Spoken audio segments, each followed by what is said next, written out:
তাকে ট্যাগ দিয়ে মারা হয়নি, বাকবেতনটা হয় এবং সেও পাল্টার রিয়েক্ট করে, সেই রিয়েক্টে জেরে আর কি হাতাহাতি হয়। গতকাল হচ্ছে আমরা বেশ কয়েকজন বুয়েট ক্যান্টিনে খেতে যাই। তো সেখানে হচ্ছে ওই যাকে মারা হয় পাবেল, সে জিয়া হলের, যাকে হচ্ছে জুলাইয়ে হামলাকারী ছিল, তাকে হচ্ছে শিক্ষার্থীরা হল থেকে বের করে দেয় এবং ডিপার্টমেন্ট থেকেও সে হচ্ছে বয়কট হয় আর কি। তো ইদানিং যেটা জানা গেল যে সে ক্যাম্পাসে ছাত্রলীগ নিয়ে ইফতার করে এবং ক্যাম্পাসের পাশে দুই একটা ইফতার প্রোগ্রাম হয়েছে, সেখানে সে ছিল, এর তথ্য পাওয়া গেছে। তো কালকে যখন আমরা খাচ্ছিলাম, তো হাসিব ও যখন ঢোকে, তো হাসিব ওরে প্রশ্ন করছে যে তুমি তো ক্যাম্পাসে ছাত্রলীগ নিয়ে ইফতার করো এবং ক্যাম্পাসের বাইরে, এটা কেন করো?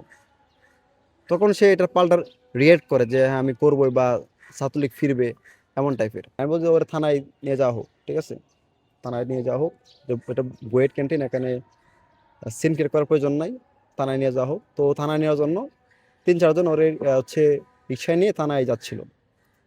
তো পথে হচ্ছে ওর ফোনে ছাত্রলীগের কয়েকজন পদধারী যারা জুলাই হামলাকারী ছিল এবং বিদেশে অবস্থানরত আছে, তারা ফোন দেয় এবং ফোন দেয় বলে যে সমস্যা নাই, তুমি থানায় যাও এবং ফোন কাউকে দিও না, এমনটাও বলে।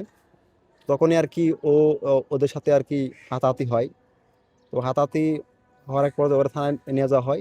আমি এবং সরবিত চাকমা পরে হচ্ছে থানায় যে আমরা বইটা থেকে ক্যান্টিন থেকে আমি খাওয়া শেষ করে সর্বমিত্র চাকমার সাথে করে আমি আর সৌম্য চাকমা আমরা থানায় যাই। থানায় গিয়ে দেখি হচ্ছে যে তা হচ্ছে সে মারধর হয়েছে আর কি, তো গালে কটা কেলঘুষির দাগ ছিল। তো থানায় ওরে হচ্ছে বুঝিয়ে দিয়ে এসে আমরা হচ্ছে ক্যাম্পাসে চলে আসি।